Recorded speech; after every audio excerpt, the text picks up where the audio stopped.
ونصلي على رسوله الكريم أما بعد.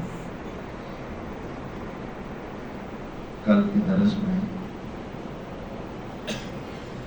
رکوع کا طریقہ بتایا گیا تھا کہ رسول اللہ صلی اللہ علیہ وسلم کس طرح رکوع کیا کرتے تھے اور حکم دیا کرتے تھے.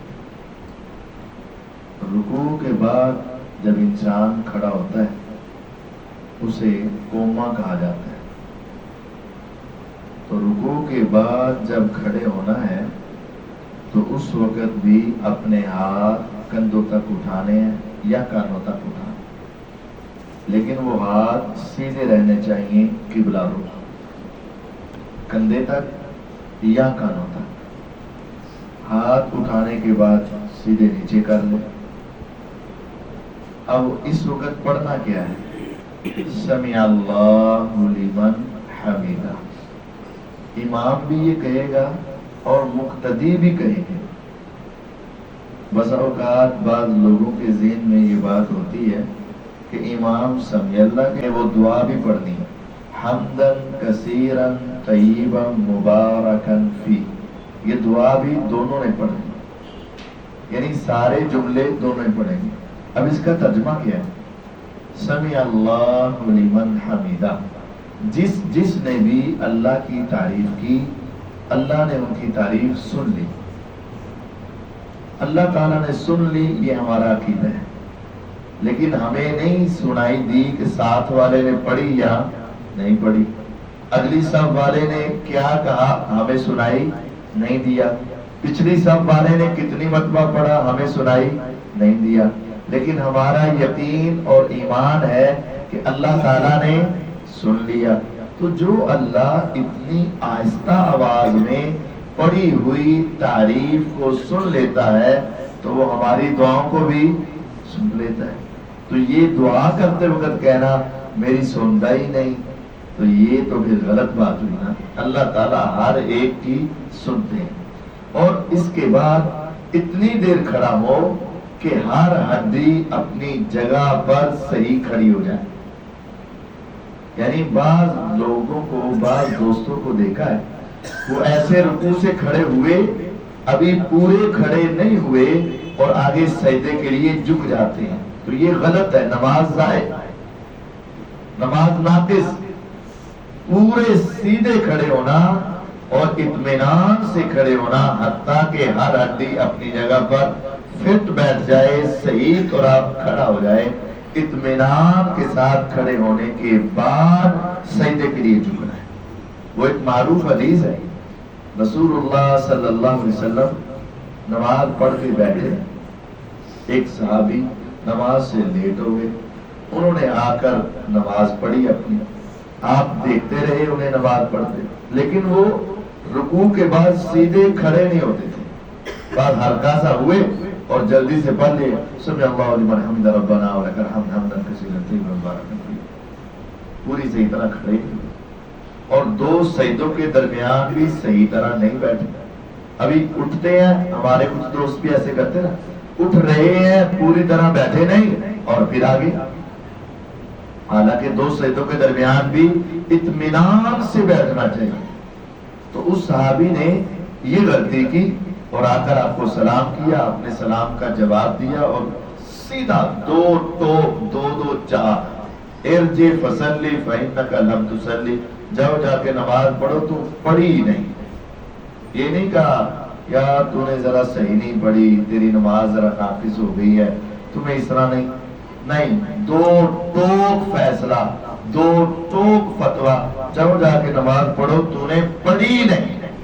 پڑھی تو ہے لیکن اس طرح کی پڑھی ایسے ہی سمجھو جیسے پڑھی ہی نہیں. اس طرح کی پڑھی ایسے ہی سمجھو جیسے پڑھی ہی نہیں. وہ گئے اور انہوں نے پھر پڑھ دی. صحیح بخاری کی حدیث ہے.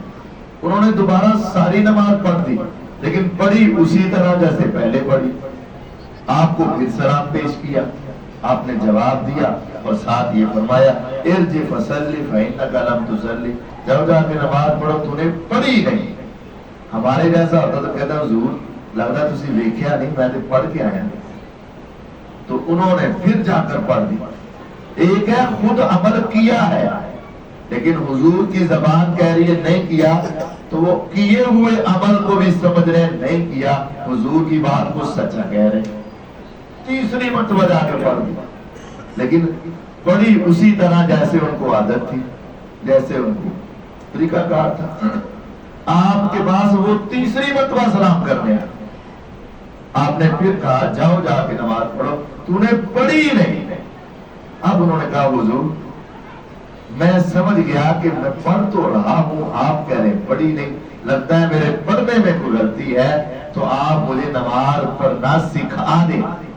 تو پھر آپ نے ان کو نماز پڑھنی سکھائی کہ رکوع کے بعد اطمینان سے کھڑے ہو جاؤ حتیٰ کہ ہر ہڈی اپنی جگہ پر واپس آ جائے، اور دو سجدوں کے درمیان اطمینان سے بیٹھ جاؤ حتیٰ کہ ہر ہڈی اپنی جگہ پر واپس آ جائے، احترام سے، اطمینان سے، اعتدال سے. اس کے بعد سجدہ کرنا ہے. اب سجدے میں جاتے وقت جھکنا ہے تو دڑم سے نہیں گرنا. ہمارے یہاں بھی بسوں کا سجدہ ہوتا ہے تو یہ چھت ہل جاتی ہے، دو چار افراد اگر زور سے کرے تو دڑم سے تو نہیں، ایسے نہیں. اب آرام سے سجدہ کرتے، لیکن جب آپ آرام سے جھک رہے ہیں تو پہلے زمین پر کیا لگایا جائے، گھٹنے یا ہاتھ؟ ہمارے ہاں بعض دوست ہاتھ لگاتے ہیں اور بعض گھٹنے لگاتے ہیں. صحیح یہ ہے کہ رسول اللہ صلی اللہ علیہ وسلم جب سجدے کے لیے جاتے تو پہلے اپنے ہاتھ رکھتے اور پھر آپ اپنے گھٹنے لگاتے. اور پھر آپ نے یہ حدیث بھی ارشاد فرمائی کہ اس طرح سجدہ نہ کرو جس طرح اونٹ بیٹھتا ہے، اس طرح نہ بیٹھو جس طرح اونٹ بیٹھتا ہے. اذا سجد احدکم فلا یبرک کما یبرک البعیر، جب تم نے سجدہ کرنا ہو اس طرح نہ بیٹھو جس طرح اونٹ بیٹھتا ہے، اس طرح نہیں بیٹھو. اب اونٹ کیسے بیٹھتا ہے؟ ایک تو یہ ہے کہ اونٹ اپنے اگلے کیا ہاتھ میں گھٹنے گھوٹے، تو گھٹنے تو پیچھے نہیں ہوتے، نہیں، اونٹ کے گھٹنے آگے ہوتے ہیں اور اس کی کونی پیچھے ہوتی ہے. کیسے؟ عقلی طور پر بھی ہے. جب کہتے ہیں اونٹ کو نہر کرنا ہے تو کی بن لو، گوڈا بن لو، جڑا مطلب پچھلے بندے کے اگلے اگلا بند، ادھر گوڈا آگے ہوتا ہے. دوسری بات یہ دیکھیں جو ہوتی ہے نا کوہنی، وہ جب آپ بازو سمیٹیں گے تو پیچھے جائے گی. آپ بازو سمیٹتے ہیں تو کوہنی پیچھے کی طرف نکل، یعنی بازو بینڈ کرتے ہیں تو کوہنی پیچھے کی طرف جاتی ہے.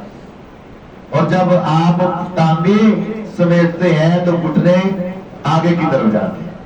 کوہنی پیچھے کی طرف ہے اور گھٹنے آگے کی طرف ہے. تو جب اونٹ بیٹھتا ہے تو اس کی اگلی ٹانگیں آگے کی طرف ہوتی ہیں اور پچھلی ٹانگیں پیچھے کی طرف ہوتی ہیں. تو گویا کہ اس کی کوہنی پیچھے ہے اور اس کا گھٹنا آگے ہے. تیسری بات، گھٹنا دیکھیں ذرا چوڑا سا ہوتا ہے اور کوہنی کی نوک بنی ہوتی ہے. تو ہمیں سمجھ آتی ہے کہ اونٹ پہلے گھٹنے لگاتا ہے. ہم نے اونٹ کی طرح نہیں بیٹھنا ہے بلکہ ہم نے ہاتھ پہلے لگانے ہیں اور گھٹنے بعد میں لگانے. یہ پیغمبر علیہ السلام کی حدیث ہے. اب سجدے میں جانا ہے، کیفیت یہ ہوگی کہ پہلے ہاتھ لگایا، ماتھا اور ناک یہ دونوں زمین پر لگے ہونے چاہیے. یہ بھی غلطی ہے. اور کچھ کے پاؤں جڑے تو ہیں لیکن زمین کے ساتھ ٹچ نہیں ہے، پیچھے سے تھوڑے سے اٹھے ہوئے ہیں. تو آپ نے فرمایا جب تم میں سے کوئی ایک سجدہ کرے تو 7 اعضاء، 7 حصے زمین پر لگے ہونے ضروری ہے. 2 ہاتھ، 2 گھٹنے، 2 پاؤں، 6 اور 1 چہرہ، یعنی پیشانی بھی اور ناک بھی. یہ 7 اعضاء زمین پر لگنا ضروری ہے. جب آپ نے یہ 7 اعضاء لگا دیے، اب اپنے ہاتھ اپنے کندھوں کے برابر رکھیں یا اپنے کانوں کے برابر، جس طرح رفع الیدین میں تھا اسی طرح سجدے میں یا کندھوں کے برابر ہاتھ ہو یا کانوں کے برابر ہاتھ ہو آگے کی طرف. اور یہ آپ کی کوہنی اور بازو سجدے میں ران کے ساتھ، ٹانگ کے ساتھ یا اپنے پہلو اور پیٹ کے ساتھ نہیں لگانا، اپنے جسم کے ساتھ کوہنی نہیں لگانا، اور یہ کوہنی زمین پر بھی نہیں لگانا، زمین پر بھی نہیں لگانی۔ آپ نے ایک حدیث میں بڑے سخت جملے بولے، بڑے سخت۔ آپ نے فرمایا اس طرح سجدہ نہ کرو جیسے کتا اپنے بازو بچھا کر بیٹھتا ہے نا، اس طرح تم نے سجدہ نہیں کرنا، یعنی تمہاری کونیاں، تمہارے بازو زمین کے ساتھ اٹیچ نہ ہو، تمہارے بازو تمہارے اپنی رانوں یا اپنے جسم کے ساتھ اٹیچ نہیں ہونے چاہیے،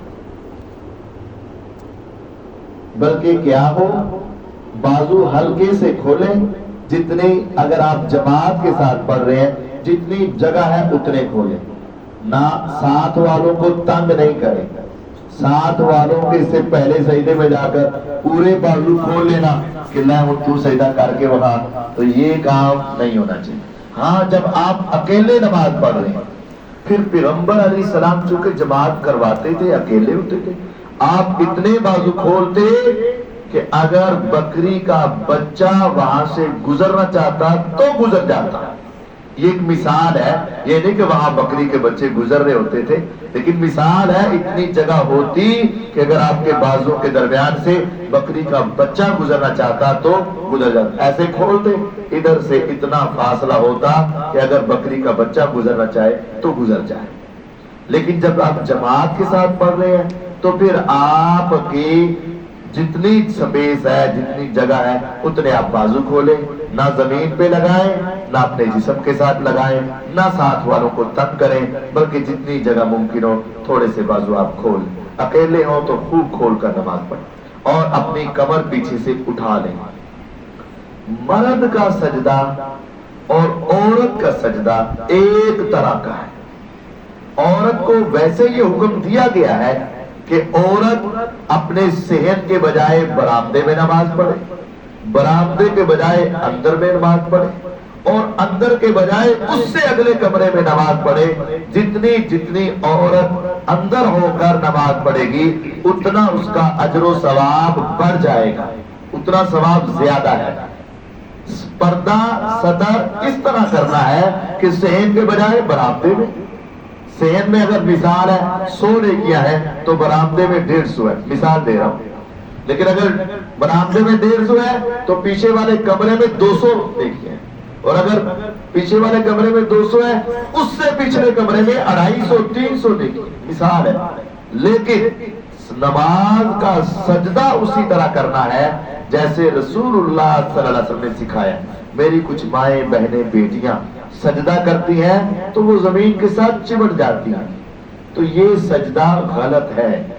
اگر بازو نیچے لگائے تب بھی غلط ہے، اور کمر پیچھے سے نیچے کی تب بھی غلط ہے، زمین کے ساتھ چمٹے تب بھی غلط ہے۔ سجدہ اس طرح کریں جیسے رسول اللہ صلی اللہ علیہ وسلم نے سجدے کا بتایا ہے۔ پھر سجدے میں آپ نے پڑھنا ہے سبحان ربی الاعلی۔